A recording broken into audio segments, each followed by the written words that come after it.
Gitu, gue dulu pernah pegang creator follower 100.000 buat live streaming, yang nonton 3. Kontennya konten nyampah gitu loh. Hi, it's me, your Uncle G.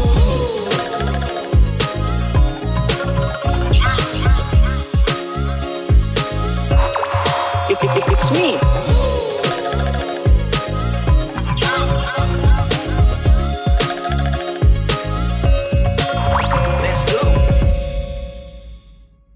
Welcome back di Shining Stars. Baik lagi sama Uncle G. Dan kali ini Uncle kedatangan orang sangat istimewa karena kawan baik Uncle dari lama.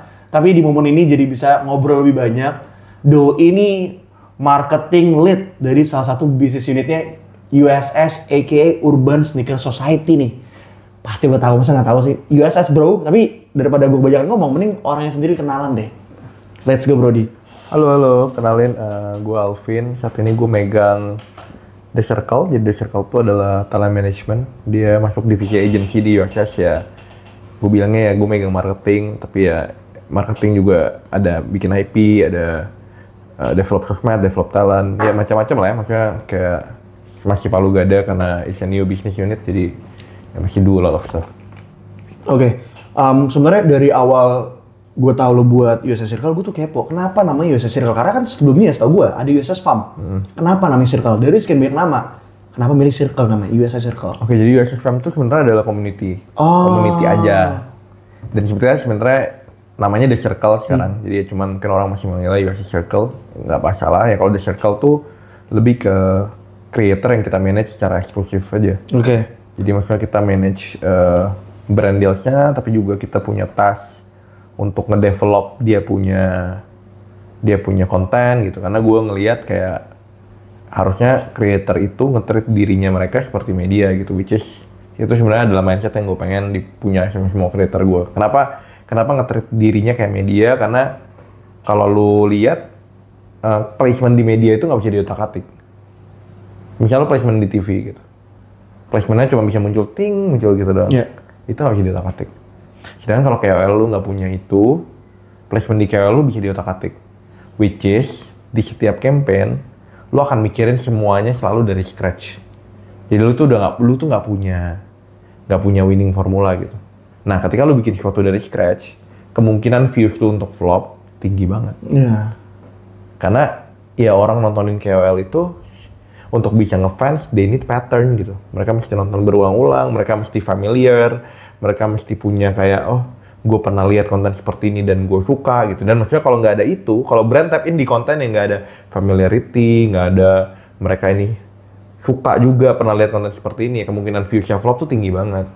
Dan menurut gue berat buat KOL mempertanggungjawabkan itu ke brand gitu. Karena brand kan butuh numbers, butuh apa ya. Dengan mereka punya program ya bisa minimalisir itu semua lah. Apalagi kalau dan menurut gue untuk jualan juga enak. Misalnya lu punya satu program kayak gini, terus viewsnya gede gitu, average views gede. Lu ngomong ke brand enak banget. Yep. Kalau lu tap in di bentuk seperti ini, viewsnya rata-rata segini. Kalau keluar dari sini, gue nggak berani jamin. Nah, berarti brand juga nggak bisa ngotak-ngatik kita loh. Ya makanya kalau gue sih kenapa kayak gitu. Ya. Mungkin itu juga gue dapet karena background gue dulu gue pernah kerja di platform juga.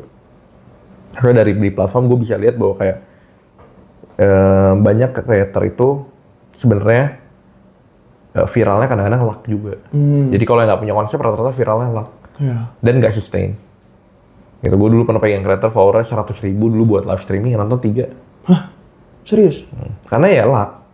Pas gue scroll akunnya ada satu konten dia viral di tahun 2020 yang nonton 19 juta atau 9 sampai 19 juta gue lupa. Dari situ dia dapat follower sekitar 50 ribuan. Tapi abis itu dia bingung nge-scale konten kayak gitu gimana, karena itu kontennya konten nyampah gitu loh. Yang hoki gitu naiknya. Nah, makanya kan gue nggak mau creator gue terjebak di cycle yang kayak gitu. Dia punya followers tapi dia nggak bisa sustain viewsnya karena dia nggak punya konsep di dalam kontennya gitu. Dia cuma berharap masa sih orang nggak suka gue. Sedangkan creator tuh sekarang secara ekosistem ininya lagi naik banget jumlahnya. Jadi supply-nya banyak. Iya.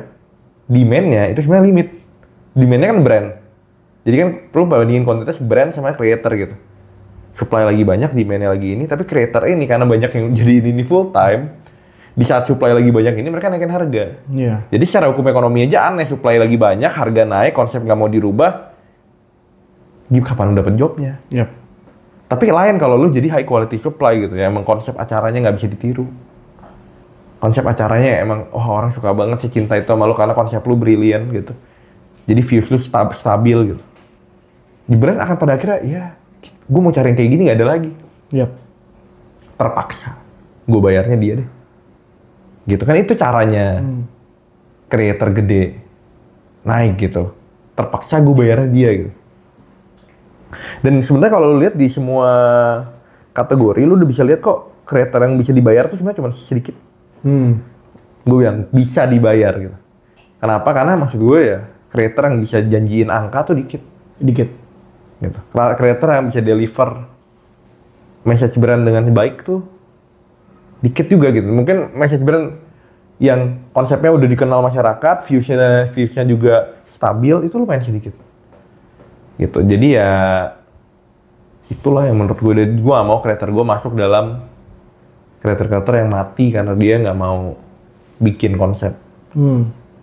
Gitu. Maksudnya era dimana lu bilang bahwa kayak lu follow gue dong, gue kan ganteng.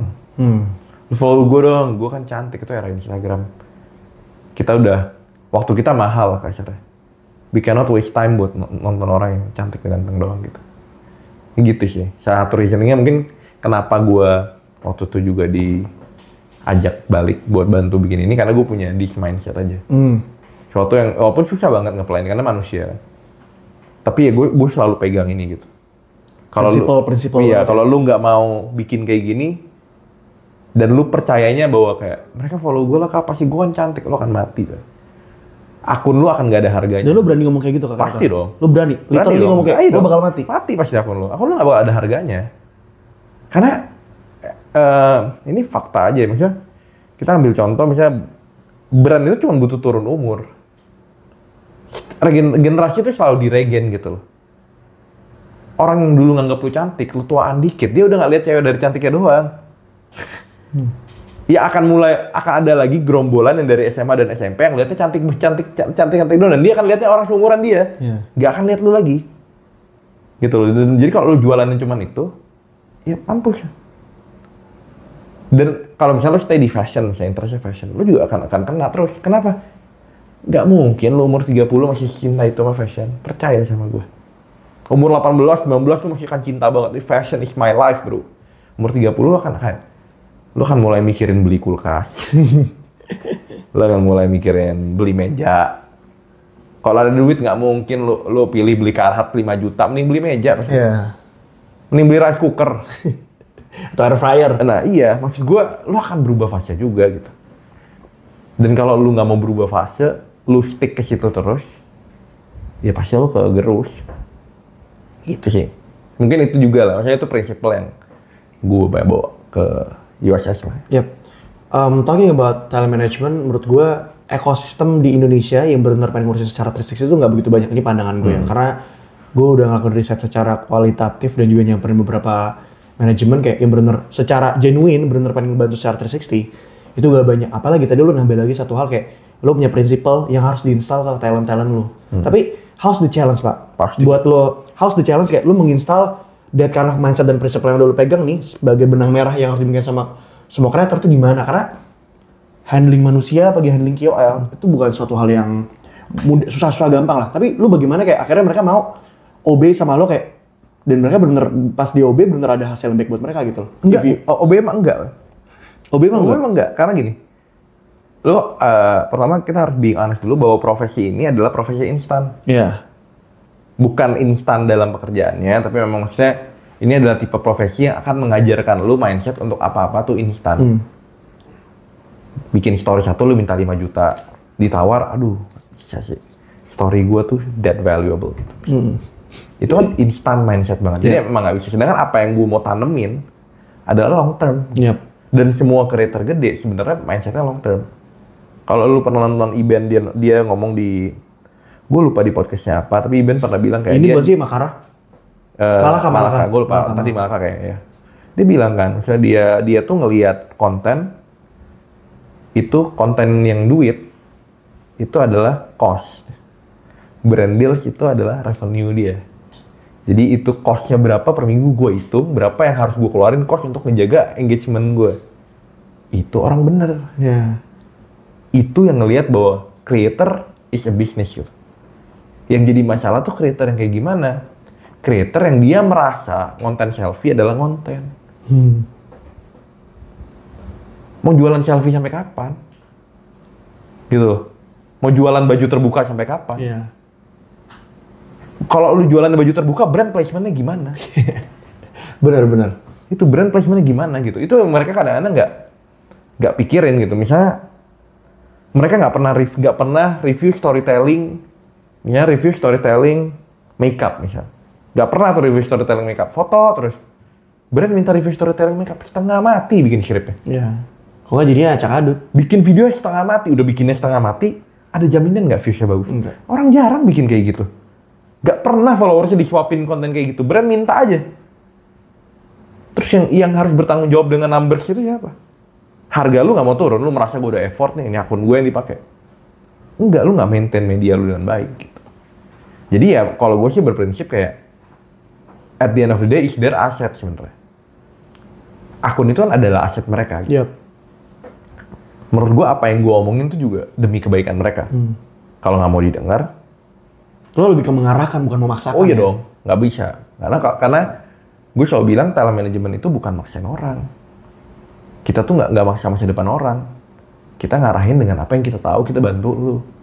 Kalau mau dibantu. Kalau mau dibantu gitu. Misalnya gue tuh sampai ada tahap dulu gue pernah nge-push talent gue untuk konten gitu. Gue akhirnya bilang, gue nggak mau lagi nge-push talent gue konten gitu. Kalau mereka kebingungan, mereka boleh tanya kita. Karena itu urusan mereka gitu gue.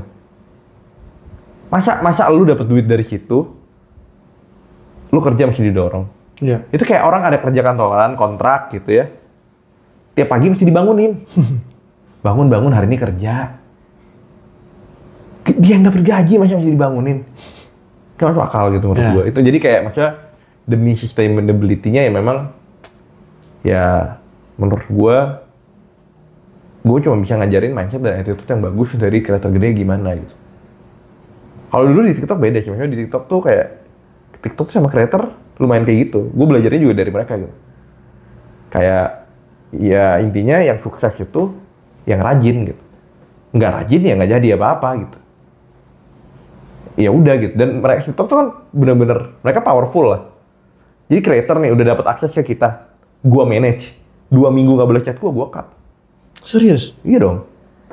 Karena kita punya puluhan ribu creator lain, we got a lot of supply. Lu tuh punya privilege, dikasih dimentorin langsung sama TikTok. Sama platformnya, dikasih data. Lu nggak mau. Karena males. Lu nggak sespesial itu. Gitu, creator juga harus nanamin di diri mereka bahwa mereka tuh nggak sespesial itu. Mereka harus ngerti bahwa mereka lagi bersaing sama media bisnis gitu. Iya. Jadi kalau mereka nggak berpikir punya mindset itu, malah mereka merasanya adalah gue nih content creator bos. Hancur. Mati. Hancur. Karena kita punya supply. Ya oke lah kalau views lu bagus gitu. Misalnya views lu bagus nih. Views lu bagus tapi ternyata chat lu kurang ajar misalnya. Gue tinggal laporan ke brand, viewsnya bagus sih mbak, tapi chatnya kayak gini. Chatnya komunikasinya? Iya komunikasinya kayak gini, nggak sopan. Kalau kena juga itu? Kena dong. Mau viewsnya bagus tetap aja kan. Kita kan manusia juga. Gue juga bisa kayak memilih untuk nggak mau gitu. Makanya jadi creator tuh harusnya ternyata bisnis banget. Karena terlalu banyak elemen lu yang bisa dipersalahkan, nggak cuma performance doang. Nggak ngepost sesuai timeline. Enak juga kan? Susah sih mbak. Dia viewsnya bagus, tapi saya kalau minta tolong dia ngechatnya dibalasnya seminggu sekali. Buset. Mau lu pakai KOL kayak gitu? Nggak mau gitu. Bagus loh viewsnya. Bayangin kalau lu attitude-nya kayak gitu, viewsnya jelek. Kelar. Punya apa terus pegangan lu? Viewsnya jelek, konsepnya nggak ada. Punya apa terus? Mau maju dengan kata-kata gue punya follower jutaan. Oh tapi jarang konten ya? Nggak tahu aja dia. Kalau algoritma di riset kalau lagi jarang konten. Iya. Algoritma nggak konten seminggu aja di riset sama TikTok dari awal. Nggak tahu aja kan maksudnya. Iya. Lu emang didesain untuk harus konten terus untuk ngejaga algoritma lu emang begitu polanya gitu. Makanya maksud gue ya kayak ya udah gue cuma bisa ngarahin gitu. Iya. Karena gue tahu mereka yang rugi bro. Kalau mereka nggak execute to end, rugi mereka. Gitu. But the basic foundation is dari apa yang lo tadi ceritain sebenarnya. Creator have to be a human, a basic foundation of human, tapi yang benar, baik dan pantas. Sebenarnya kan. Ditambah lagi, mereka harus lihat ini pekerjaan. Iya, benar, baik, pantas dan lihat ini pekerjaan. Sebenarnya, iya to conclude everything that you say adalah harus melakukan benar, baik dan pantas dan ini kerjaan. Karena kan maksudnya gini, semua ada aturannya gitu. Lu ikut campaign, dibayar sekian juta, gitu. Timeline-nya sekian. Itu kan pekerjaan. Iya. Itu udah bukan lagi kayak, kan yang penting gua post nggak kayak gitu. Itu pekerjaan lu. Lu harus take responsibility dari situ. Tanggung jawab Kan itu maksudnya sama lah, kayak kita kerja kantoran gitu. Siapa sih yang seneng datang jam 9 pagi, jam 10 pagi gitu. Apalagi rumah gue dari kantor 30 kilo. Iya. Siapa yang seneng? Kalau ditanya seneng atau enggak gitu. Tapi kan ada juga creator yang memang nggak mikirnya tuh, gue nggak mood hari ini, nggak seneng, gue tunda aja ngepostnya. Itu bedanya mereka gitu. Itu bedanya creator kalau udah belum berpikir dalam scope bahwa ini adalah pekerjaan. Ya bedanya di situ. Tapi banyak loh Pak, maksudnya creator atau influencer yang gede 2 jutaan kayak, enggak ada, gue nggak mau terima, gue nggak mau. Ada dan mereka ngejual itu di luar. Tapi itu bagus. Bedain kata-katanya. Gue nggak mau terima. Iya. Berarti nggak mau dikerjain. Iya. Gue mau terima karena nggak mood ya. Iya nggak apa-apa. Bukan diterima dulu baru nggak mood. Betul. Kalau yang masalah itu diterima, kalau nggak terus nggak mood. Iya, itu fakta sih. Iya, karena dia lupa bahwa kayak ini bukan masalah ngepostnya doang. Tapi ini masalahnya lu involve dengan banyak sekali orang. Iya. Ada orang brand, ada orang agensinya. Gitu. Ada bukan orang brandnya juga mungkin ada atasannya dari yang akan marahin bawahannya, ada tim sosmed yang mungkin butuh timing juga. Emang butuh konten lu di saat itu kalau collab post. Ada orang ads yang mungkin konten lu dijadikan target ads buat di-boost. Iya. Di timing periode itu untuk nge-boost sesuatu. Buat nge-spike. Iya, terlalu banyak elemen yang lu rugikan dengan nggak mood lu kalau lu udah ngambil gitu. Iya. Gitu, maksudnya ada juga, gue pernah kejadian gitu, creator udah ngambil campaign, udah 2 bulan, nggak selesai. Buset, karena? Karena nggak tahu, karena nggak bales chat. Gila. Nah itu yang kayak gitu-gitu kan. Itu yang bikin ekosistemnya dan yang bikin sesuatu jadi keruh. Itu dia, maksudnya attitude lah kalau itu susah. Tapi most of the talent di The Circle oke semua. Udah biar minimum deh. Udah Iya, maksudnya kalau secara numbers pasti kita usahain oke terus lah ya. Berapa sekarang talentnya? Sekarang kita 18, 19. 18. Ya tapi maksudnya masih dicari lagi, dan maksudnya ya talent tuh juga kayak nyari jodoh ya, kita jodoh-jodohan juga ya. Cocok nggak kerja bareng gitu. Ada talent yang butuhnya orang yang nge-push dia. Ada talent yang butuhnya orang yang ngerangkul dia. Cocok-cocok kan? Ada talent yang buat aku nih part time. Jadi jangan push aku deh gitu. Aku maunya campaign yang nggak ada timelinenya. Ada kan campaign yang nggak ada timelinenya, ada ya udah gitu. Jadi ya cocok-cocokan juga gitu. Ya so far tapi oke lah. Tapi kenapa nggak lo nginstal diri lo sendiri sebagai creator? Atau lo lebih milih untuk jadi orang baik layar aja? Gimana ya, menurut gue kalau creator program gini better lah.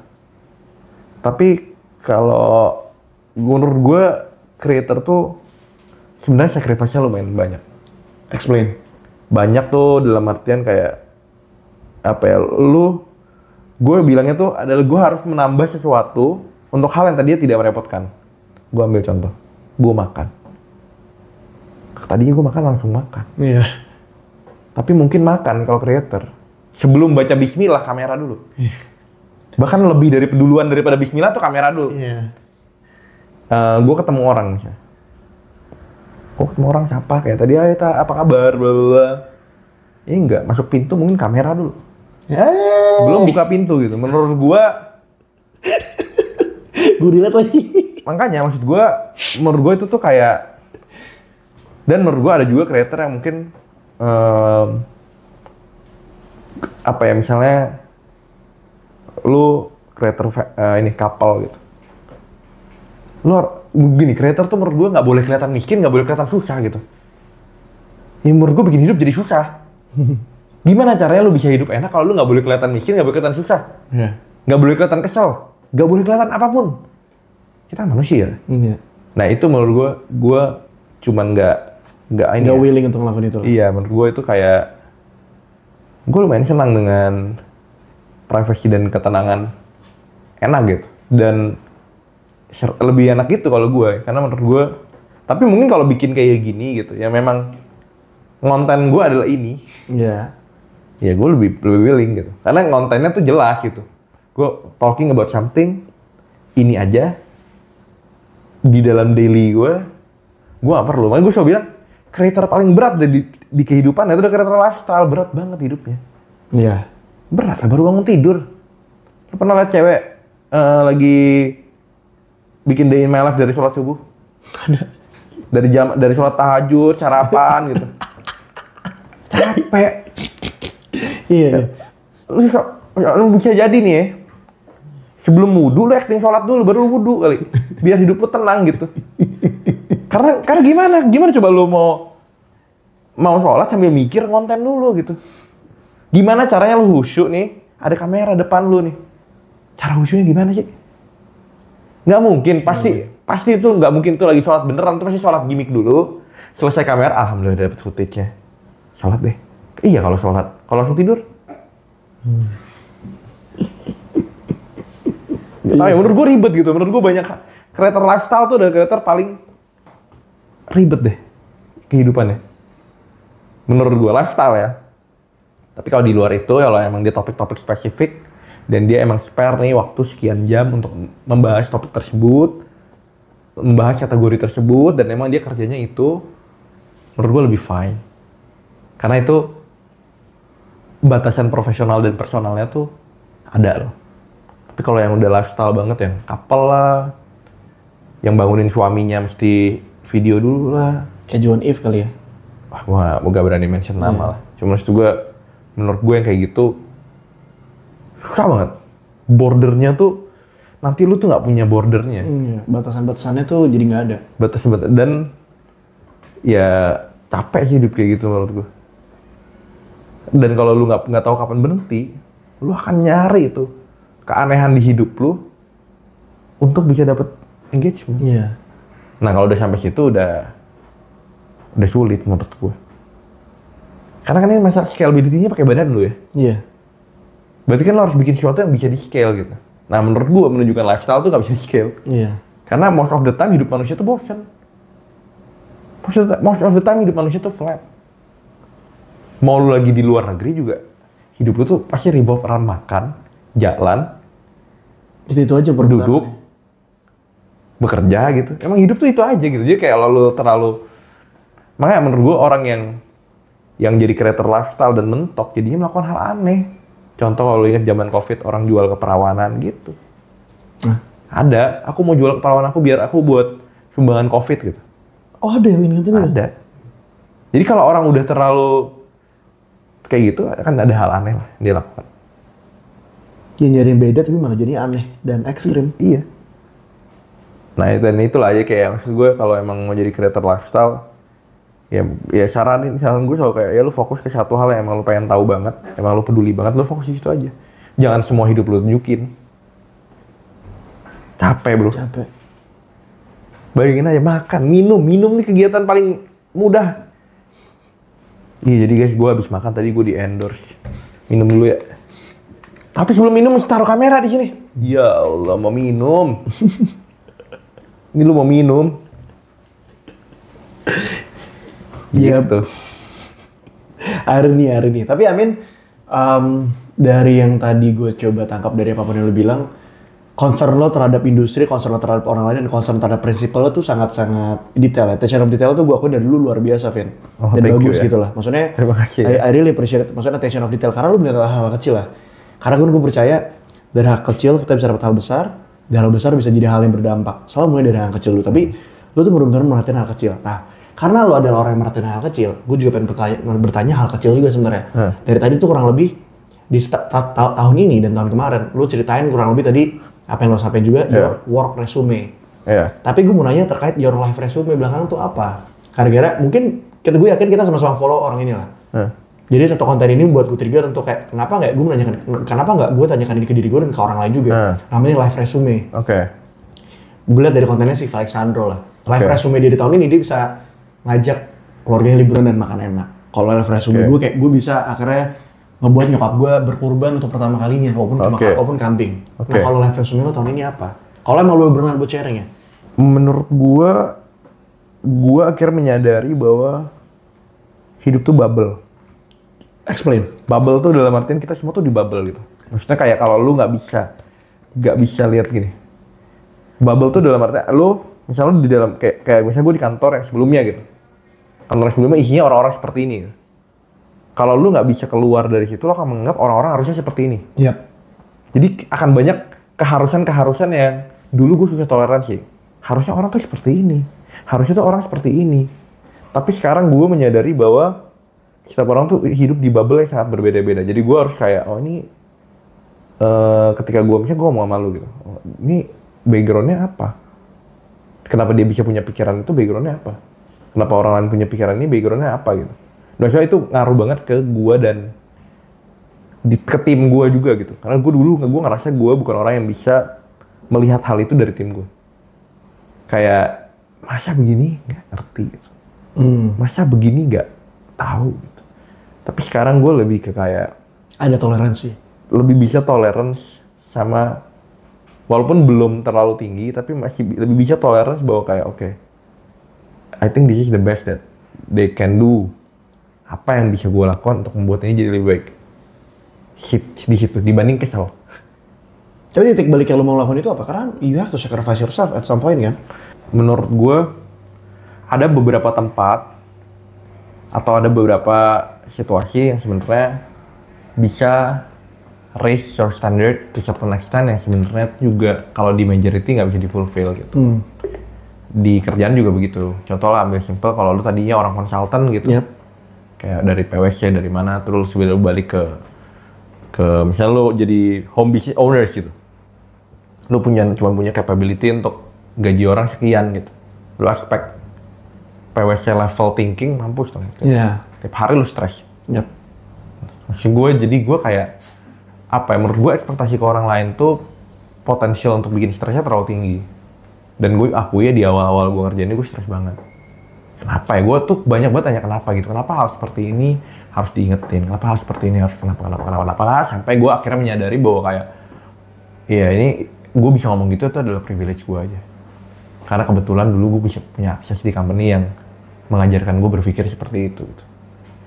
Jadi menurut gue bisa berpikir bahwa apapun yang orang lain tidak bisa lakukan dan gue bisa lakukan adalah privilege serta bisa mentoleransi hal itu. Menurut gue itu life resume yang lumayan buat orang kayak gue lumayan besar gitu. Karena emang dan itu adalah fase yang lo akan terus alami gitu.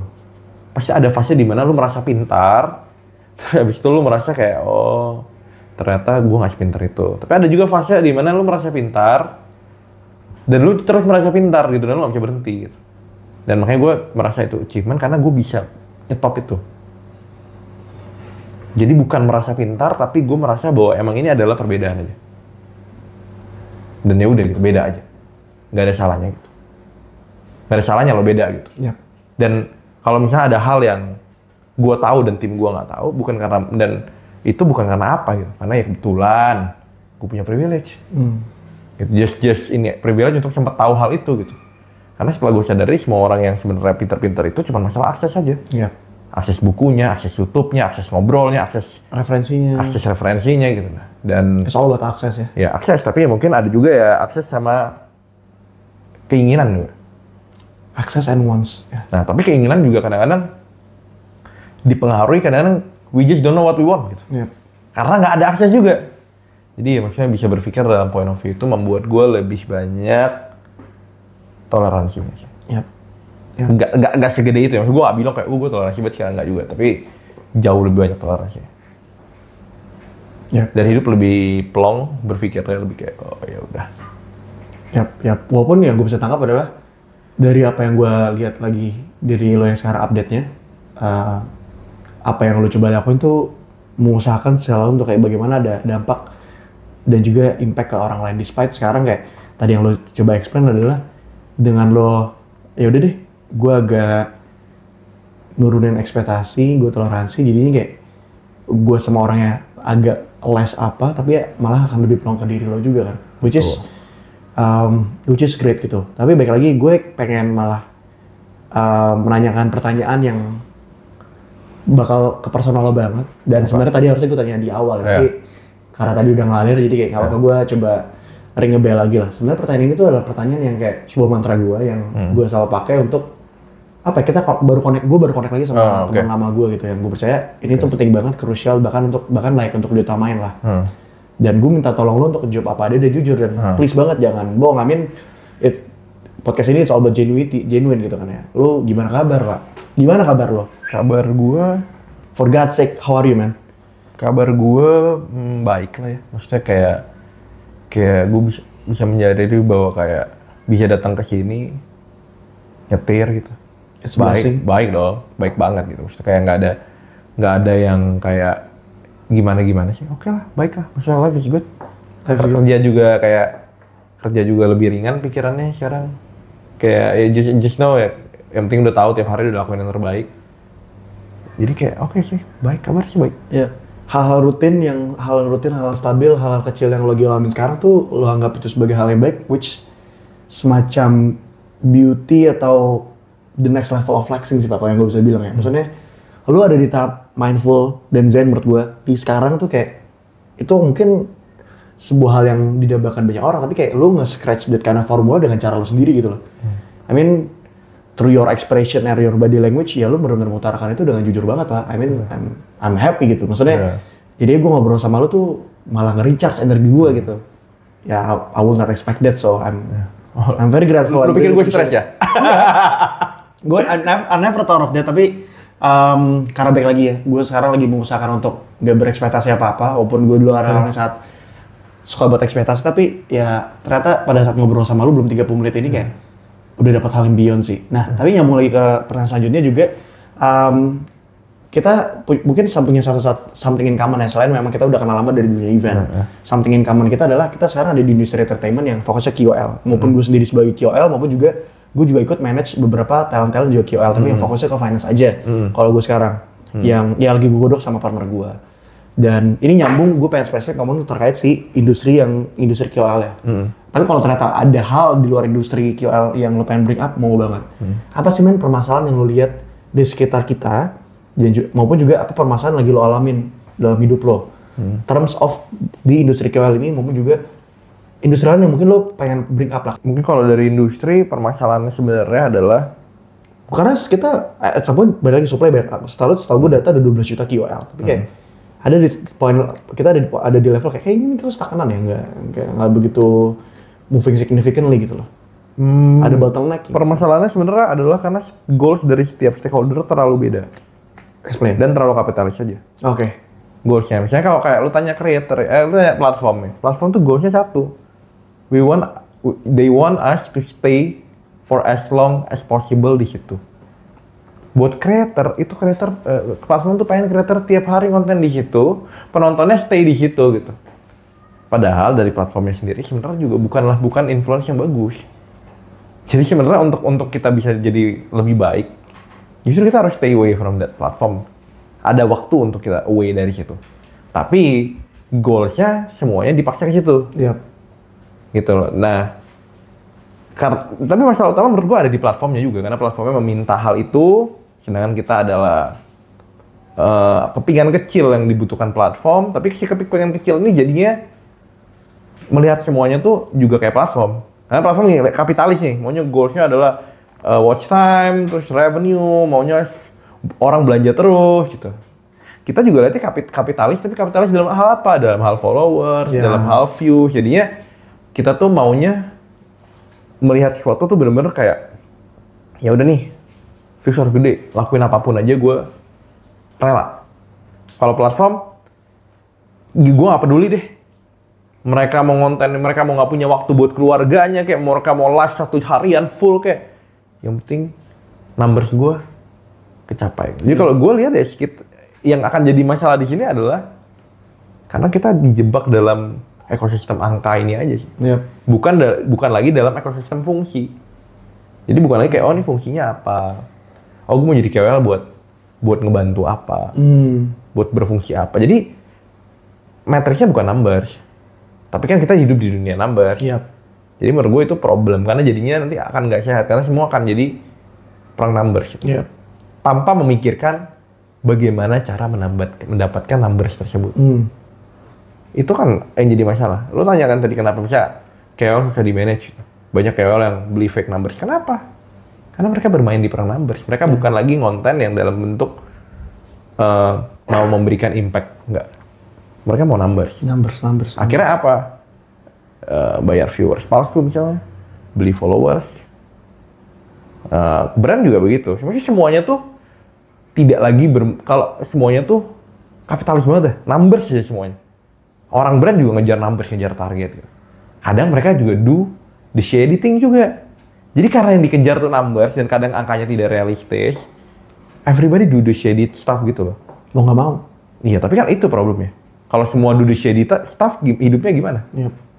Gitu, maksudnya, lu bayangin aja goals-nya platform. Jahat nggak goals-nya? Goals-nya adalah they want us to stay selama mungkin di platform yang isinya standar TikTok. Iya. Gimana? Maksud gua, masuk akal. Keluarga pasti rusak coy. Iya, secara manusia nggak make sense. Itu dia. Secara bisnis make sense banget. Benar, tapi kan maksudnya kalau kita punya the balance gitu ya. Balance dalam artian kayak misalnya, sebenarnya kalau orang nonton sejam aja, platform kita udah untung. Jadi ini semua tuh punya, walaupun itu nggak mungkin, itu just idealistic word aja. Punya enough-nya gitu. Sekarang tuh nggak punya enough-nya. Jadi kita semua jadi more. Apapun gue lakukan gitu. Makan, gue mau makannya sampai jorok, gue lakukan demi numbers-nya bagus. Ada orang lagi kena sial, gue katain. Apa? Biar numbers-nya bagus. Ya problemnya sebenarnya di situ. Jadi kita tuh jadi hamba numbers. Iya. Dan itu terjadi di semua lini. Yang menurut gue bikin semuanya nggak healthy aja. Berarti nggak mungkin sehat dong? Industri ini emang nggak mungkin sehat. Nggak mungkin sehat. Nggak mungkin sehat. Industri yang nggak mungkin sehat. Iya, emang ini adalah industri yang nggak mungkin sehat. Gitu. Jadi memang ya kalau lu tanya gue, sekarang ya itu masalahnya. Dan apa ya gue lihatnya, nah udah kayak gitu, ditambah mindset instan yang tadi gue ceritain gitu. Di sini mau number, di sini nggak peduli. Di sini star syndrome. Iya. Yang ini seneng orang kena star syndrome gitu. Jadi nggak balance gitu. Maksudnya ini biarpun aplikasi ini membuka banyak lapangan kerja, so many benefits for us, tapi sebenarnya itu kayak membuat kehilangan balance saja semuanya gitu. Karena semua jadinya numbers. Gitu. Gimana caranya numbers, lakuin apa aja pakai numbers. Gue rela ngonten gila-gilaan, yang penting numbers. Mau hidup gue banyakan di kamera daripada di dunia nyata, yang penting numbers. Gitu. Jadi walaupun kesannya ini ya kayak apa nggak aneh gitu ya ngomong gue yang emang strategis gue harus mikir numbers, tapi di satu sisi menurut gue kalau orang kayak gitu dia akan kehilangan dirinya aja. Iya, kehilangan dirinya. Dan rugi banget. Jadinya tuh lo kayak jadi orang yang bukan lo gitu. Yep. Buat apa? Buat numbers. Buat validasi orang yang lo bahkan nggak kenal gitu. Yep. Kenal aja kagak. Yap. Nggak ada real connection. Iya, maksudnya itu yang kayak dan it's encouraging narsistik juga sih. Iya. Lo kalau denger ini gue mungkin lucu juga. Kalau gue ngomong lucu gitu, tapi kayak kadang gue kalau lihat, aduh udah lama nih nggak update story. Pasti kalian kangen kan lihat story gue, nggak ada orang kangen. Kok lu bisa ya kepedean pikiran gitu orang kangen lihat story lu tuh dari mana akal berpikirnya gitu. Lu bisa punya mindset itu aja udah ajaib sebenarnya menurut gue. Udah ada yang salah dari your way of thinking gitu. Itu kalau orang berkreasi ngejar numbers. Iya. Lain kalau orang berkreasi ngejar impact. Numbers is part of it. Tapi ya selama gue tahu gue influence apa buat orang ya nggak masalah gitu. Yep. Gue tidak menghalalkan segala cara juga loh untuk membuat ini gitu. Nah kalau lu kejar numbers, gue tuh ngerasa semua orang menghalalkan segala cara asal dapat numbers. Beli followers itu penipuan, jelas penipuan nyata dan itu menghalalkan segala cara. Iya. Gitu. Bayar ads tapi nggak ngomong itu penipuan juga. Bayar ads tapi nggak mau explain maksudnya? Bayar ads tapi nggak ngomong ke brandnya itu penipuan juga. Gue yang lu. Iya. Buat kedongkrak views. Iya, maksud gue itu lu bayar buzzer komen di akun lu biar kelihatan rame itu penipuan juga. Iya. Masalahnya gitu, kenapa lu sampai harus menipu-nipu gitu? Ya karena kita industrinya ngejar numbers. Iya. Gitu. Jadi yang membuat industri ini nggak sehat adalah karena semua di Angka. Ya selama masih di industri ini nggak akan beres. Ya kalau mau beres ya lu nggak ada di industri ini. Bener. Jual ayam. Bener. Makanya ya itu kalau lu tanya gue kan, masalahnya apa? Karena kita hidupnya terlalu angka banget, menurut gue ya, itu problemnya. Dan itu besar problemnya. Karena ngaitinnya ke mental manusia gitu, mental orang sekitar lu gitu loh. Itu kalau dari gue ya, masalah yang ada ya. Dan itu maksudnya karena numbers lu rela lo mengorbankan kenyamanan orang lain. Rela kan? Iya. Kan demi numbers. Demi numbers. Lu ngevideoin karena numbers lu ngevideoin ibu-ibu yang susah makan gitu. Untuk menunjukkan superiority lu demi apa? Demi numbers. Itu maksud gue kan. Kalau lu tanya masalahnya itu ya agak kayak kenapa harus sampai kayak gitu ya? Enggak, ini lebih idealisnya gue aja. Kayak gue ngerasa kayak mungkin kalau orang ngonten dengan tujuan yang lebih clear, nggak cuma ngejar numbers, tapi dia tahu dia harus bikin sesuatu yang bagus ya, bagus, berdampak di konsep. Gue appreciate orang kayak gitu, tapi gue tidak appreciate orang-orang yang memang gue tahu ini mah kalau gue nunjukin kesedihan orang lain, numbers nih. Ini kalau gue nunjukin aib orang lain, gue kata-katain orang nih, numbers. Itu sebenarnya kalau mau bereaksi pun ya coba dipikir apakah bereaksinya itu bisa ngajarin orang sesuatu atau enggak. Yeah. Tapi ada juga yang bereaksi yang ambil contoh lah simple. Doksun. Itu contoh orang ngejar numbers tuh. Bodoh amat lah, gue mau ngatain orang kayak mau parodin orang sampai dia malu. Yang penting numbers. Gue pikir manusia kayak gitu sehat ada di society, nggak ada. Dan sebenarnya nggak dibutuhkan manusia kayak gitu. Iya. Hook lu tuh, orang kayak Doksun tuh nggak perlu ada sebenarnya di society, nggak berguna. Cuman julid aja. Tapi kenapa dia kayak gitu? Numbers. Itu masalah lo sebenarnya. Masalah banget. Karena nggak sehat ya sih secara mental juga. Bener, lu kan content creator. Sekalian lah ini masukan juga. Lu kan content creator, lu pasti bisa mencerna juga. Pasti ada hal yang kayak, ada lagi part gue kadang-kadang jadi kayak gitu. Iya. Makanya tadi part yang lo beberapa mentionnya kayak gue lihat benar. Gitu. Tapi nggak masalah, maksudnya gue, people can document their life, tapi lo harus punya ini. Jangan sampai batas lu tuh numbers. Iya. Boundaries lu tuh jangan numbers. Jangan sampai boundaries tuh asal viral, jangan. Iya. Boundaries lu tuh harus kayak people's concern. Kalau ini gue sebar ini, penonton gue nonton ini, am I being a good influence or not? Kalau gue kasih konten kayak gini, gue ngajarin apa ya? Itu harus boundaries. Yep. Ya, tapi orang udah gak punya itu. Iya. Gitu. Iya. Gue jadi lumayan refleksi sih pas tadi denger banyak beberapa insight-insight lo ya.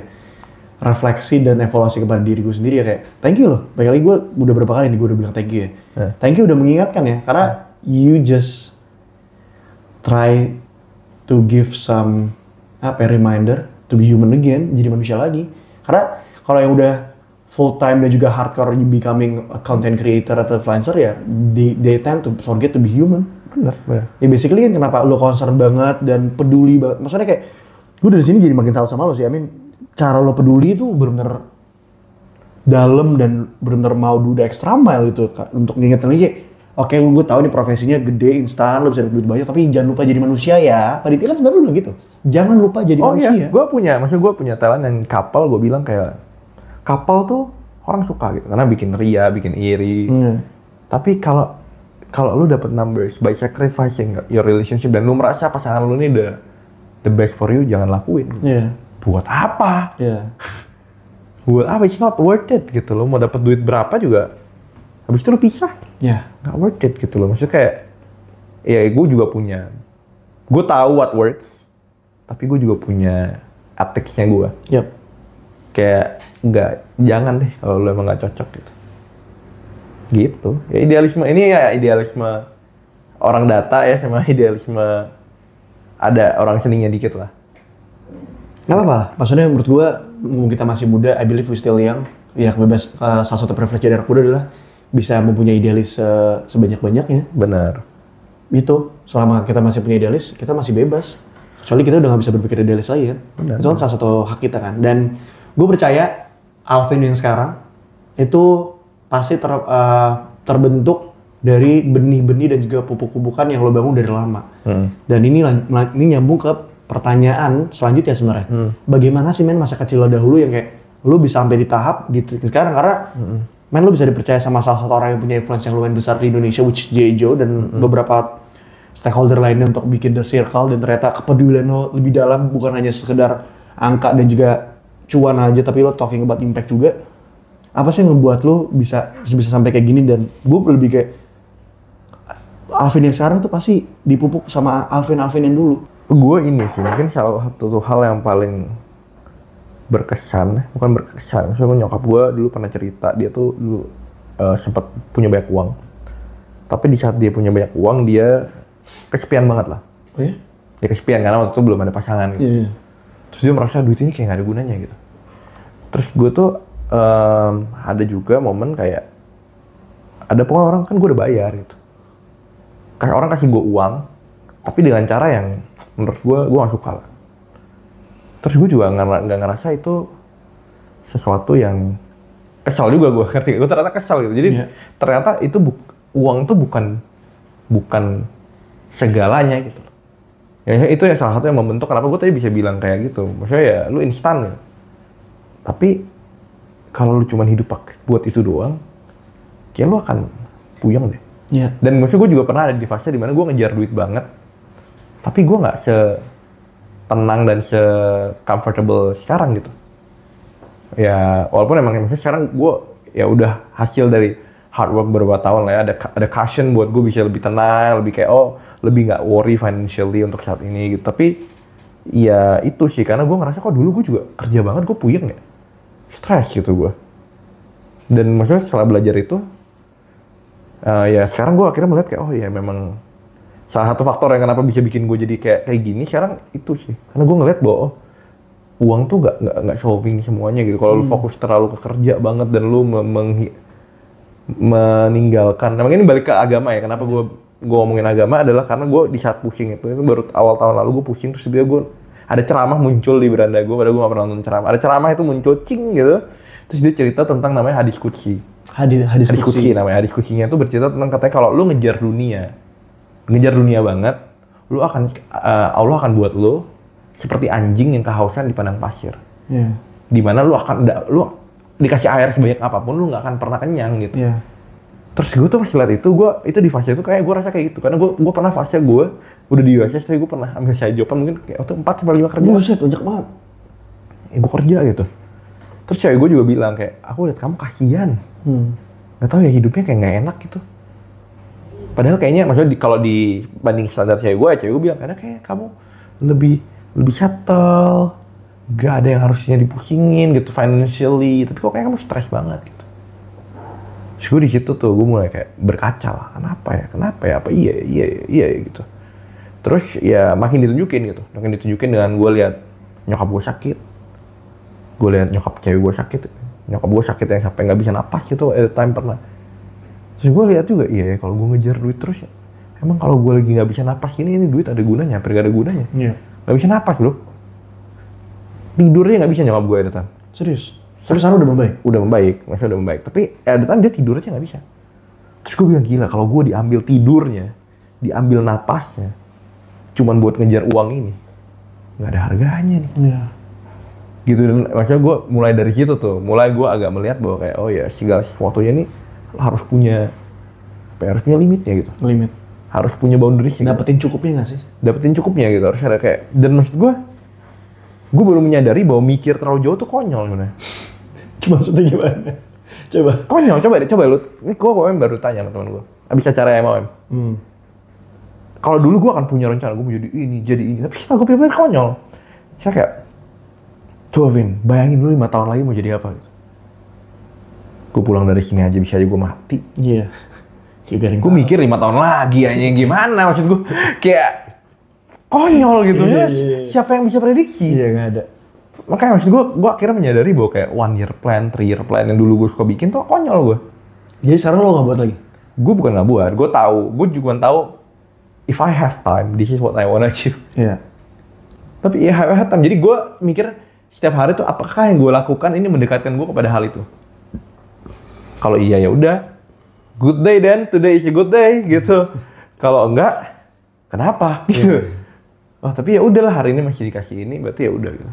Nah itu gue ketenangan itu yang maksudnya dari belajar hal itu gue mendapatkan ketenangan ini dan itu yang membuat gue jadi kayak secara aspek lebih banyak happy-nya. Iya. Karena kayak ya udahlah gitu. Tadi nggak mau plan gitu, you want to scale this dan ya maksudnya itulah mungkin feeling ketika lu tahu bahwa ada entity yang lebih besar daripada lu yang bisa lu andalkan tuh menenangkan.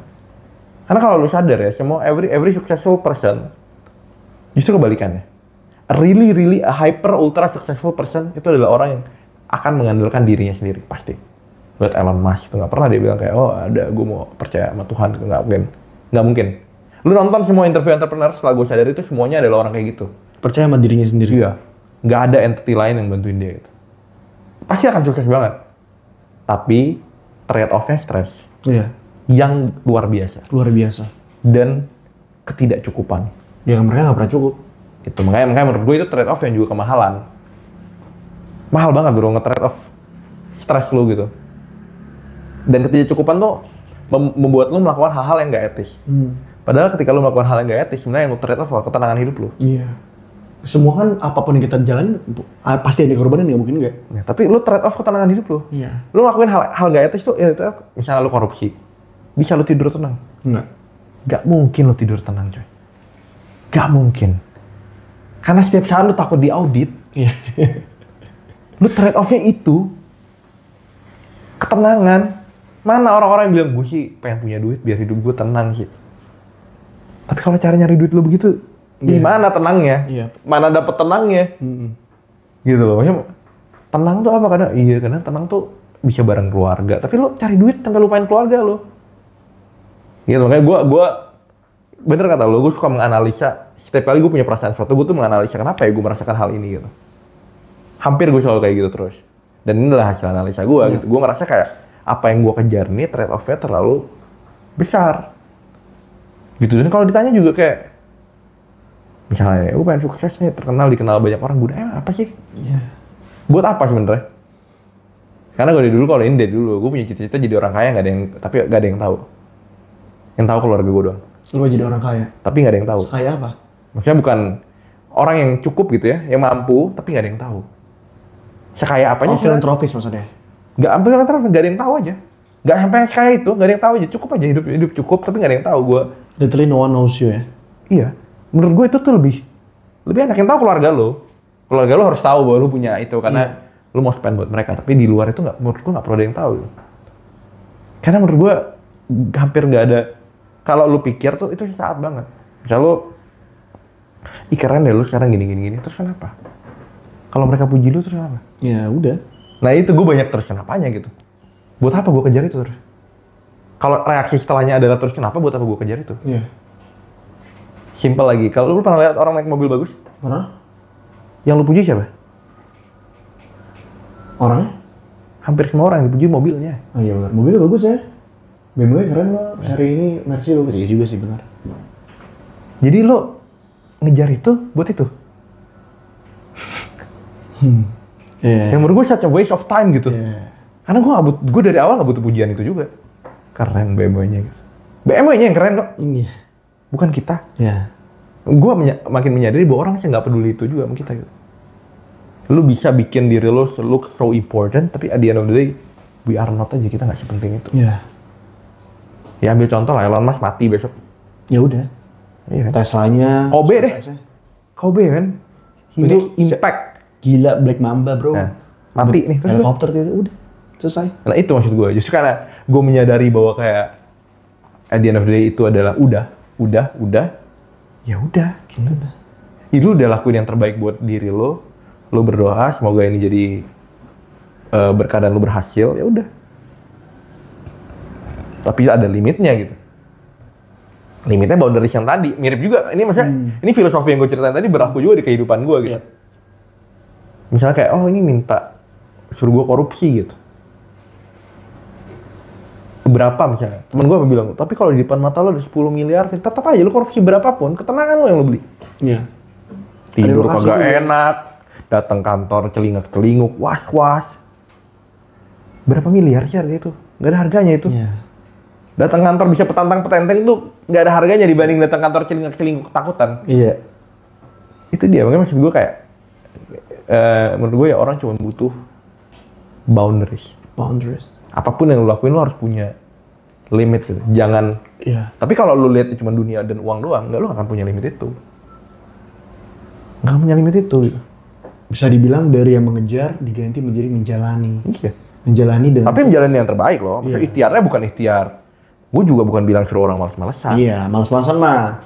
Masa Makanya. beda lah. Maksudnya gue tetap belajar, Sabtu Minggu belajar. Ada waktu belajar. Ada waktu kayak gini, tetap networking, masih ngobrol sama orang. Tapi ya outputnya gue serahkan ke, gue berserah outputnya.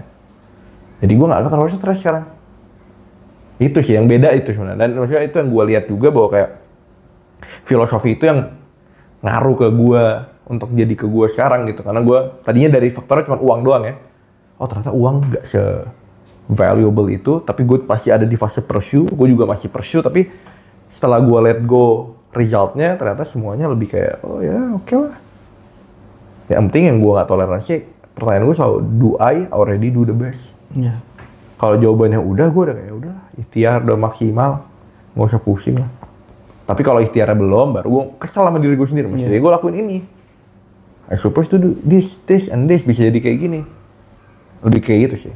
Ya gue sadar banget memang lu seperti itu dari dulu dan sekarang makin evolve lah. Nah, Tapi itu masuk rezeki gak sih?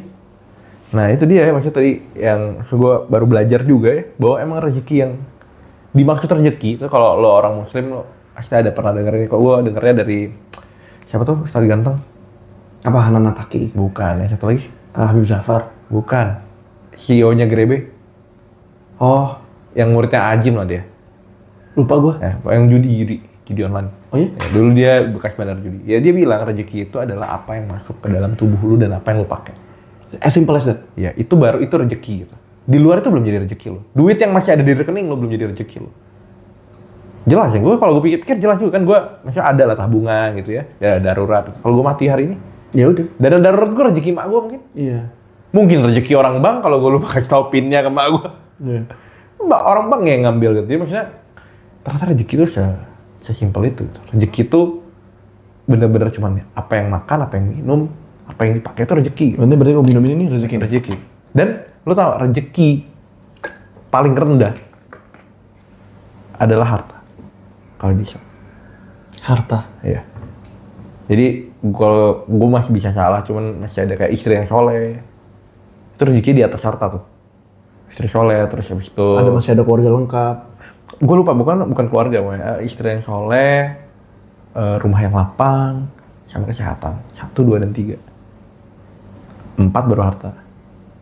Harta paling rendah. Paling rendah. Karena sebenarnya harta itu filosofinya kalau buat gue kayak makan, tar. Cukup aja. Cukup. Karena pada akhirnya nggak guna juga. Pernah lu nonton kayak misalnya siapa, Jeff Bezos, hartanya sampai ratusan tahun nggak akan bisa kepake gitu. Terus buat apa dikumpulin orang nggak bisa kepake? Iya. Nah itu pertanyaan dong. Buat apa mengumpulkan sesuatu yang bahkan lu tahu nggak bisa dipakai? Iya.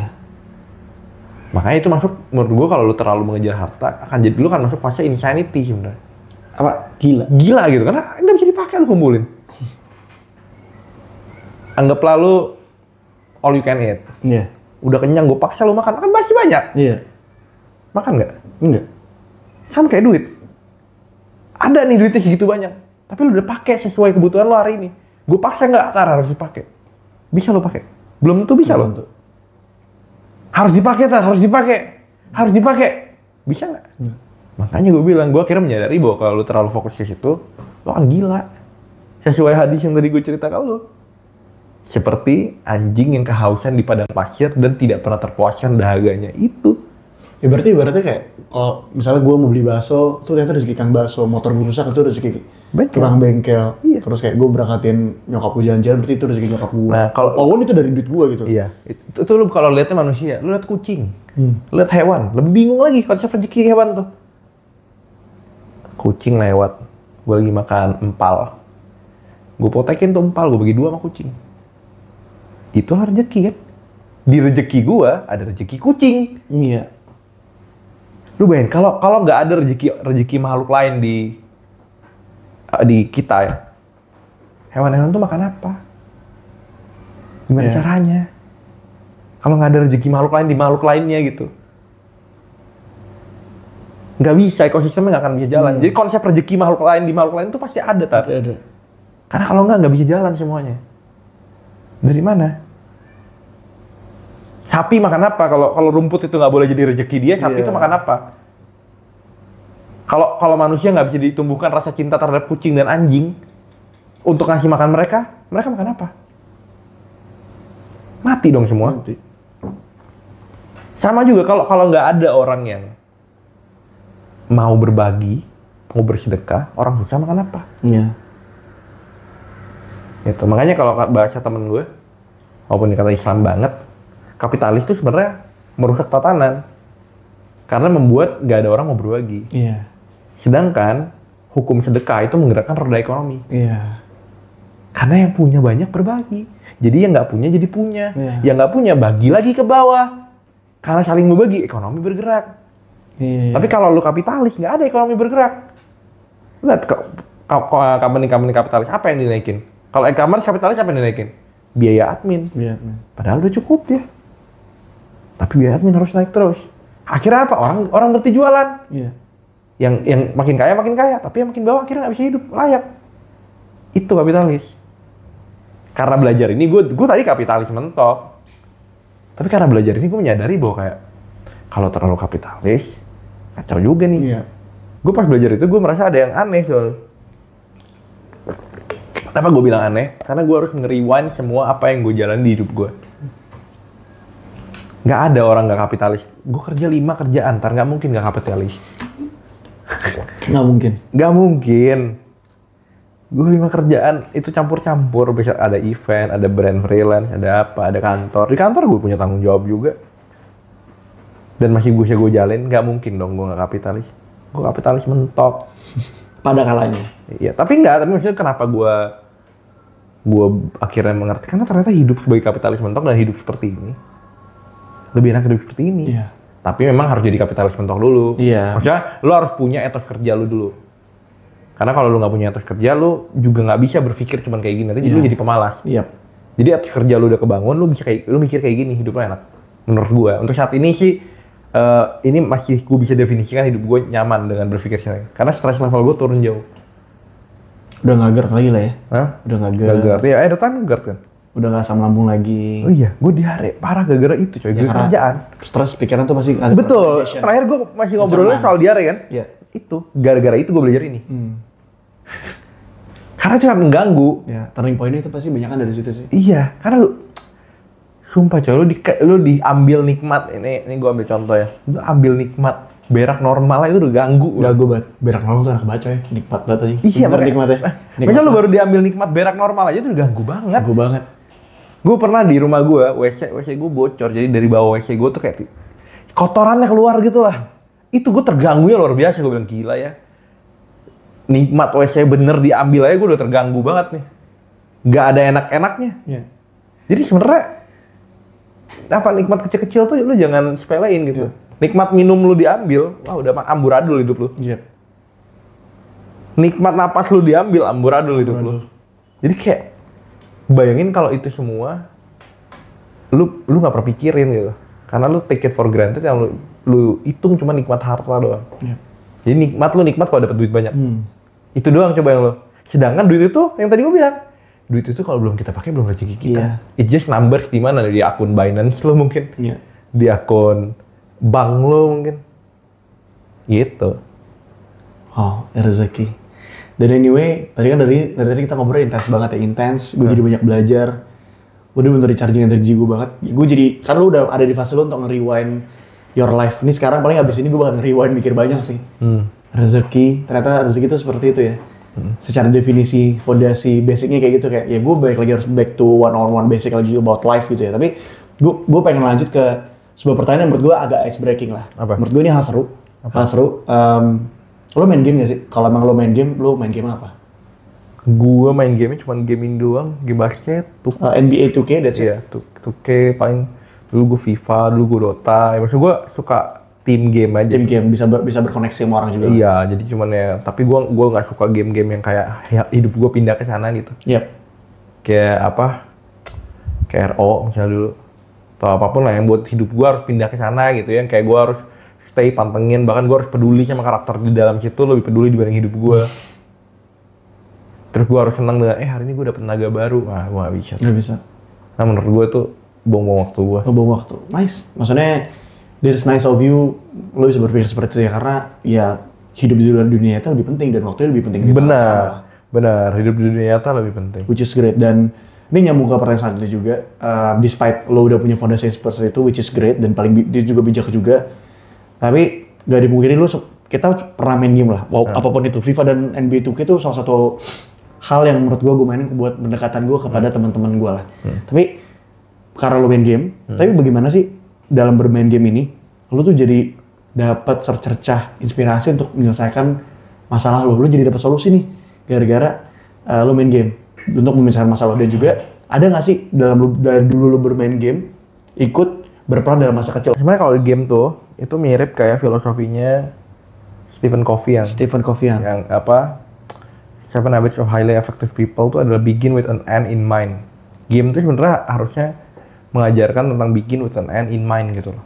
Karena game itu kan ada titik finishnya. Untuk lo achieve sesuatu gimana nih? Itu jadi ya salah satu yang menurut gua terlatih di game tuh itu gitu. Even gua main 2K pun gua tuh lumayan kayak gitu nih, gue lagi ketinggalan, gue ganti timnya ke defense, terus pemain yang ini jaga ini kayak ini, biar kayak gini, biar dia poinnya nggak kayak gini. Ya, itu sesuai dengan struktur berpikir gue sekarang juga gitu. Dan menurut gue di dalam pekerjaan juga itu kepake gitu, begin with an end in mind itu sih. Jadi ya kayak, menurut gue jarang lah, orang ya kalau bisa main game sampai jago, dan sampai achieve, sebenarnya dia bisa lakuin itu di dunia nyata gitu. Iya. Jadi kalau lu lihat orang nih, misalnya di Mobile Legends atau di Dota 2 levelnya udah sampai mythic sampai apa, percayalah sebenarnya dia punya grit and persistence, salah dipakai aja. Iya. Gak ada orang nggak bisa kalau lu nggak punya grit dan persistence nggak bisa sampai level itu. Yap. Makanya sebenarnya, dan dia pun punya end in mind di otak dia pasti. Gue baru istirahat kalau udah sampai mythic deh. Itu kan begin with an end in mind gitu. Dia tinggal shift itu doang ke pekerjaan, ke hal lain gitu. Tapi ya seenggaknya itu sebenarnya game tuh bisa ngelatih your ambitions juga. Ya. Tapi ya balik lagi harus punya boundaries. Batasannya apa? Iya kan ada orang komen, iya kakak gue pernah baca di komen, kakak gue sekarang hobinya main game terus sampai dia nggak peduli keluarga. Tapi gamenya jago. Nah itu dia udah sampai jago. Iya. Berarti sebenarnya dia bisa jago juga ke hal yang lain. Cuman dia maunya di game doang. Gitu. Iya. Itu dia sih. Menurut gue sih itu. Oke. Nah, berhubung nyambung ke masa kecil dan juga anak kecil, ini pertanyaan menurut gue yang paling pamungkas ya, karena setiap orang yang gue tanya ini punya reaksinya masing-masing lah. Kapan sih, Vin, lo menyadari lo tuh bukan anak kecil lagi dan sudah dewasa, Vin? Kapan ya? Sebenarnya menurut gue, kapan gue menyadari gue bukan anak kecil?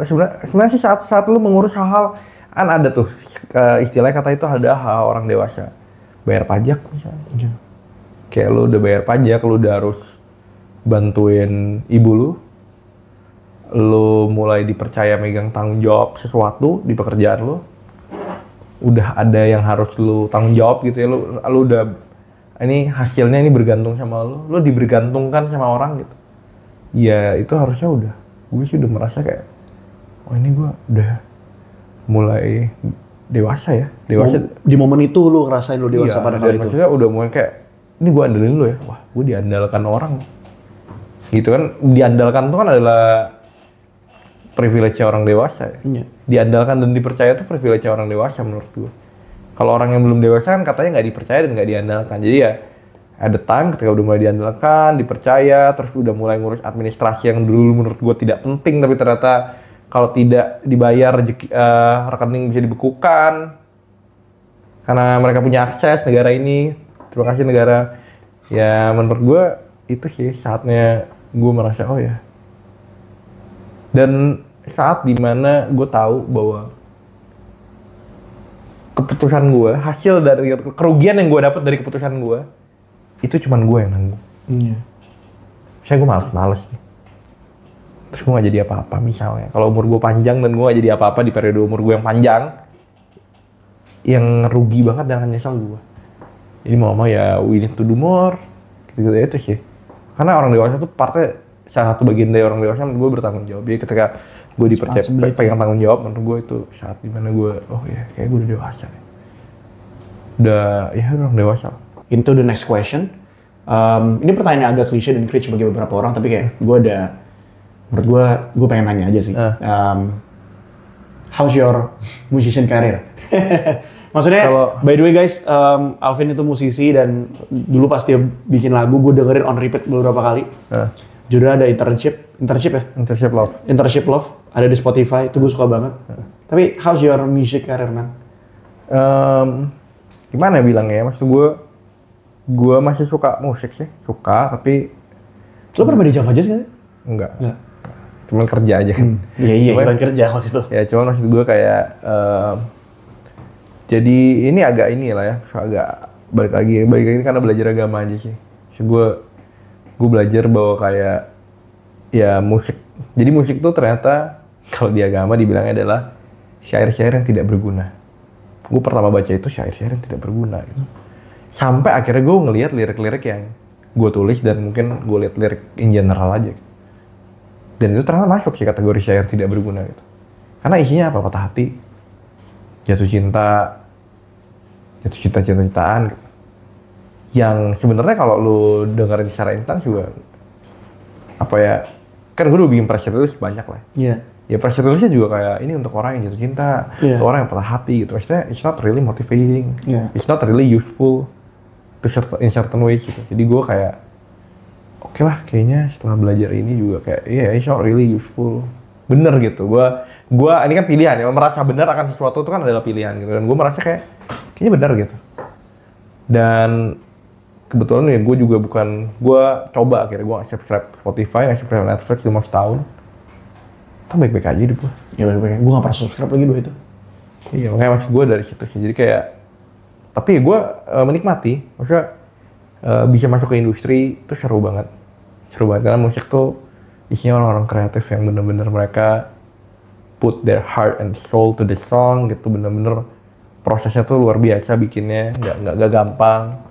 Jadi gue sih menikmati, seru. Maksudnya gue kalau dengar ulang lagu-lagu yang gue bikin juga gue sebenarnya cukup bangga karena itu buat gue oke lah buat standar gue gitu. Cuman mungkin buat sekarang ya karena gue belajar itu gue jadi kayak, dan musik tuh jarang banget musisi yang hidupnya baik-baik aja. Iya. Kebanyakan malah sebaliknya. Baik-baik aja tuh dalam arti pasti dekatnya dengan alkohol, dengan perselingkuhan, dengan apa, gue nggak bilang musisi kayak gitu. Tapi average rata-rata. Ya maksudnya tapi emang kan industrinya seperti itu, dunianya kayak gitu dan gue ya menyadari aja bahwa kayak ya ini dekat dengan hal kayak gitu nggak di umur gue yang mau udah 30 kayaknya juga nggak baik juga kalau gue fokusnya malah ke situ. Yep. Bikin itu sih. Make sense sih. Syair-syair yang tidak berguna. Apa judul lagunya syair-syair tidak berguna aja? Gue bikin lagu syair-syair tidak berguna.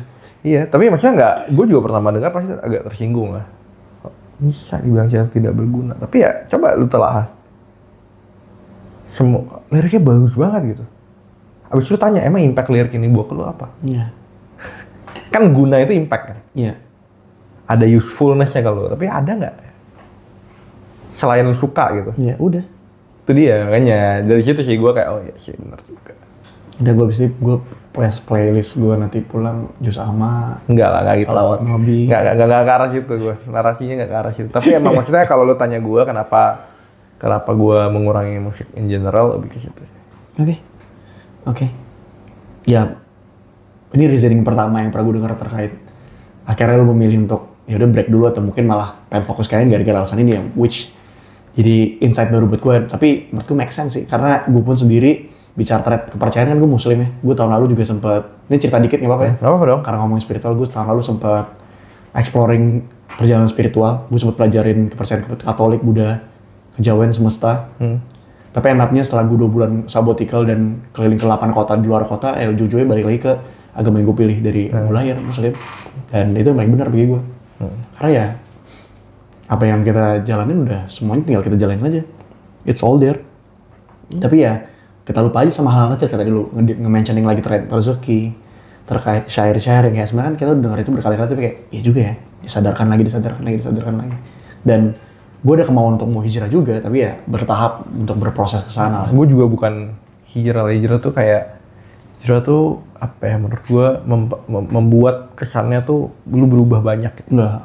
Padahal sebenarnya nggak berubah banyak, cuman lu kayak melogikakan segala-segalanya lah gitu. Lu tanya nih, ada nggak di? Gue tuh untuk gue meyakinkan diri gue tuh tanya semuanya. Saya jadi suami yang baik tuh gimana? Jadi ini gimana? Ternyata ada semua jawabannya. Dan jawabannya masuk akal. Jadi ini bukan maksudnya kalau ditanya orang, oh ini fanatik nih atau apa, enggak. Lu harus baca dan belajar dulu. Dan ternyata masuk akal. Contoh paling simpel misalnya tanggung jawab suami dan tanggung jawab istri. Iya. Itu kalau tanggung jawab itu dibalik, emang dunia pasti hubungannya berantakan. Iya. Jadi kayak tanggung jawab suami nafkahin gitu. Kalau istrinya nafkahin udah berantakan udah pasti. Kalau suaminya minta dinafkahin udah pasti berantakan. Kenapa? Karena istri punya ego, wanita punya ego. Pernah nggak lu ngasih duit emak lu kesel? Enggak. Karena senang malah kan. Oh, gue sebagai anak laki kayak dipercaya. Coba kalau cewek yang ngasih, udah anak cewek gue harus gini. Kenapa sih, mana kakak cowok gue? Emang gitu kodratnya. Jadi ada lah, kalau lu pelajarin lu makin kayak iya ya, pasti kayak akan ada risiko ke arah sini, akan ada risiko ke arah sini gitu. It's all in the Quran, it's all in the book. Iya, gue belum terlalu baca, tapi ya gue kayak part-part yang gue mau cari gitu. Ya, ngikutin kontraknya. Oke. Deep. Soalnya pertanyaan selanjutnya tuh gue lebih nanya terkait hubungan lo terkait sama keluarga, pasangan lo, teman, tapi kayaknya kurang lebih udah dijawab juga ya. I think everything is fine. Bagaimana hubungan lo dengan keluarga, pasangan, teman, kolega. Ada jawabannya ya? Everything's fine. Gini. Apa jawabannya? Intinya kalau lo nih, kadang ada orang mentalnya victim mentality. Sampai dia tuh kayak nggak lihat lagi hal-hal bagus dari hubungannya dia. Iya. Dan kan biasanya kalau gue ceritain jelek-jelek, pasti ada kata gini, berat ya hidup lo ya. Itu tuh makin membuat kesannya hidup dia tuh berat. Iya. Padahal pasti nih, selalu gini, misalnya lo punya nyokap lo misalnya menyebalkan dalam satu hal. Pasti ada yang nggak di-mention. Iya. Bagian dimana nyokap lo baik. Iya. Dan itulah yang gue bilang, biasanya kenapa sebaiknya hal-hal kayak gini nggak diceritain ke orang. Iya. Misalnya hubungan lo sama ini gimana, hubungan lo sama gini. Ini lo jawab baik. That's the best way. Iya, karena kalau lu jawab yang lain-lain, orang akan ngasihani lu di saat dia bias. Dia cuma tanya itu doang. Yep. Dia nggak tahu nyokap lu mungkin nyokolahin lu, bayarin SPP lu lengkap, dia nggak tahu karena lu nggak bilang gitu. Dia nggak tahu kalau nyokap lu tiap pagi bikinin lu sarapan. Dia cuma bilang, iya tapi nyokap gue batu banget. Yeah. Gara-gara dia keras kepala ya. Gue jujur hidup gue sih menderita jujur. Capek banget ngomong sama nyokap gue keras kepala. Iya pak. Nanti orang bilang kayak, iya ya. It's tough being you bro. Yeah. Enggak juga, kalau lu tahu nyokap bayarin sekolah sampai full nggak ada tough gue anjing gue bayar kuliah sendiri lagi. Gue ngapain kasihanin dia gitu. Yeah. Maksud gue itu sih, gue akhirnya menyadari bahwa kayak, oh ternyata kalau lu cerita ke orang tentang keluarga apapun yang itu cuman membuat seakan-akan hidup lu tambah susah. Yeah. Dan membuat lu semakin sulit melihat sisi baik dari keluarga lu. Jadi gue kayak kalau ditanya hubungan gue apa, selalu baik. Yeah. Kalau tanya ada nggak baik pasti ada, cuman selalu baik gitu. Baik. Always good. I'm so good. Itu. That's the best answer ya. Baik, iya. Oke. Nah, perspektif baru lagi. I learned a lot today, guys. I learned a lot. Thank you, Vin. Iya, Thank you so much. I'm learning a lot. Tapi memang ternyata yang Maha Kuasa tuh membuat skenario dan skripnya untuk kita ketemu sekarang ada alasannya, karena mungkin kalau tahun lalu gue memaksakan diri gue untuk ketemu lo waktu itu, ya mungkin gue belum ada kedewasaan atau sebuah kematangan untuk menerima apapun yang lo kasih ke gue. Sekarang kayak gue di tahap kayak bisa menerima itu. Karena memang momen itu nggak bisa bohong, momen dan timing yang tepat tuh nggak bisa bohong ya. Lanjut lagi ke pertanyaan selanjutnya, beberapa pertanyaan terakhir. Apa sih men dampak yang udah lo berikan ke sosial yang lo merasa lo udah pernah berdampak? Ada, kalau kata lo kan ada kegunaan, usefulness ini ke sosial apa men? Nah ini juga nih, menurut gue ada kadang orang terlalu fokus kepada dampak yang kesannya harus besar. Padahal sebenarnya kita cuma dituntut untuk jadi pemimpin di area sekitar kita aja. Jadi menurut gue, ya gue bisa bantu nyokap gue bisa bantu pasangan gue sekarang, gue bisa bantu keluarga gue bisa mudah-mudahan dari tim gue bisa dapat ilmu dari apa yang gue sampaikan. Buat gue, ya itu udah jadi dampak gitu. Karena balik lagi kan gak ada yang tahu gitu. Misalnya contoh, dulu gue punya tim, terus dia bilang, iya kak, gara-gara ilmu dari kakak gue bisa cari jawaban. Simple. Bisa bikin dia punya duit. Jadi kadang-kadang ya kayak, menurut gue orang terlalu berpikir dampak tuh seakan-akan kayak gue harus influence puluhan ribu orang gitu. Padahal ya sebenarnya scope lu tuh emang cuman sekitar lu aja dulu gitu. Itu udah lebih dari cukup. Betul. Jadi kalau buat gue dampak gue itu sih. Maksud gue bisa bantu keluarga gue, bisa mungkin selama jadi leader mudah-mudahan ada orang yang bisa ambil ilmu, ambil mindset dari gue. Selama ngobrol sama gue mungkin ada kayak, oh ya bener juga nih, bisa gue terapin di hidup gue. Buat gue mungkin itu, tapi gue nggak pernah keeping score aja, gue nggak tahu. Yep. Tapi gue berusaha gitu, dari apa yang gue sampaikan, apa yang gue selalu mikir kayak intention gue adalah ini buat lu ke depannya bagus. Yeah. Buat creator gue juga sama, intentionnya adalah ini buat lu ke depannya, this kind of mindset will help you gitu. Tapi gue gak terlalu mikirin kayak, oh kira-kira dia bakal merasa ini jadi dampak gak ya? Enggak sih kayak. Dan gue gak pernah ngitungin ini dampak gue nih buat dia. Lupa gue. Gitu sih. Oke. To conclude everything, tadi kan sebenarnya beberapa poin udah banyak yang lo sampein ya. Tapi ini nyambung ke sebuah kenapa lagi. Maksudnya untuk ngekonklusi apa dari tadi apa yang banyak hal-hal poin-poin bagus dan daging kok kata produser gue Nico dari tadi kita obrolin. Kenapa sih men lo ngebuat inisiatif atau program dan apapun yang lo lakukan sekarang gitu loh? Karena effortnya gede banget, energi gede banget, tapi kayak you willing to do it gitu. Kenapa? Apa ya? Nggak opportunity aja sih, ada opportunity dicoba gitu. Ada peluang dicoba. Oke. Iya dicoba, nggak ada. Maksud gue balik lagi, we don't know what we don't know sebenarnya. Semua orang ya, we don't know what we don't know. Gue nggak tahu juga apa yang gue lakuin tuh sebenarnya. Jadi ya dicoba aja gitu. So, kayak nanti gimana ya, menurut gue nanti pada akhirnya ada hal yang kayak lo emang udah tahu dari awal, ada hal yang lo nggak tahu dari awal. Gitu. Dia ini contohnya sih menurut gue. Jadi ini adalah hal yang gue nggak tahu dari awal, gue coba aja. Kalau nggak cocok, ya udah gitu. Ini lo coba gitu. Nanti coba. Karena lebih baik menyesal karena mencoba daripada menyesal nggak pernah coba sama sekali. Betul. Gitu. Nice. Oke. Tinggal 1-2 pertanyaan lagi, tapi pertanyaan selanjutnya adalah, lo ada pesan-pesan nggak atau quotes buat teman-teman yang nonton hari ini podcastnya? Lebih ke minta maaf aja ya, kalau ada salah kata gitu, karena nggak ada yang tahu ya. Yang tersinggung mungkin apa, tapi kalau pesan-pesan yang benar-benar yang bagus bisa diambil, kalau yang nggak bagus ya udah gitu ya, udah jangan diambil gitu. Oke. Seru obrolannya. Gue jadi banyak belajar banget. I'm beyond respect and really appreciate it from all my heart, very genuine. Enak. Gue ngerasa apa ya? Kayak I'm so blessed today. Rezeki banyak. Berarti gue merasa ini sebuah rezeki buat gue hari ini. Sangat banyak, sangat besar. Karena mentor-mentor gue selalu bilang rezeki itu nggak boleh hanya harus selalu uang. Lebih benar, harta adalah rezeki yang paling rendah. Tapi hal seperti ini ternyata rezeki yang sangat besar. Dan ini yang gue sangat syukuri gue dapetin hari ini lah. Berhubung tadi kita udah ngobrol di podcast ini. Dan ya bisa dibilang lumayan lama. Dan kita duduk di bangkunya, kursi gamingnya kolaborator gue, Timeless Star, dan ini di serinya TLS. Please, karena gue percaya you are a genuine person dan lu jujur, please kasih review jujur lo selama lo duduk di bangku kursi gaming ini gimana? So far sih enak ya, karena gue kebetulan kursi rumah gue kurang enak ya. Jadi kalau gue pakai comparison dengan kursi rumah gue ini ya jauh lebih enak, jauh lebih nyaman. Jadi apalagi kalau game kan lu duduknya lama ya.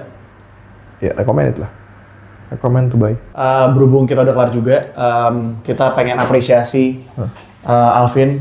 Ya kecil-kecilan lah buat kenang-kenangan. Semoga berkenan. Ini ada t-shirt buat Alvin. Please banget dilihat dari segi sizing dan desainnya. Sembari lo lihat sizing sama desainnya, gue pengen ucapin terima kasih banyak buat Timeless Star di Starship Studio yang udah berkenan untuk memberikan ya ruang, tim dan juga waktunya untuk kita berkarya dan ngobrol-ngobrol bareng. Dan baik lagi ya, Tadi udah dengar review jujurnya dari Alvin bagaimana menggunakan kursi, dan kalau lo mau coba langsung lo bisa datang ke Starship Studio di Rivala Palazzo di Fatmawati, dekat ITC Fatmawati. Tapi kalau misalnya pengen buru-buru punya FOMO, karena lagi zaman FOMOnomics sekarang, bisa lo langsung ke bio aja dan langsung beli, dan ada kode voucher spesial buat lo likewise. Gimana Vin? Udah lihat belum t-shirtnya? Secara desain dan juga ininya. Desain itu, jadi tuh setiap desainnya tuh belakangnya tuh beda-beda. Kalau lo berkenan bisa lo buka dulu. Bisa bukanya? Nah. Timeless Star. Spesialisnya ngobrolin masa kecil dan keluarga, Timeless Star. Oh, kucing ya? Shining Stars. Kebetulan gue suka kucing. Jadi gak masalah, gue suka. Pas. Kucing lah favorit gue, binatang favorit gue. Memang. Makan bagi dua dah gue sama kucing kalau ada kucing lewat. Luar biasa. Ya itu. Teman-teman di Shining Stars spesialis ngomongin masa kecil dan juga keluarga. Dan ya, it's a wrap. So, gue Uncle G. Gue Alvin. See you. See you.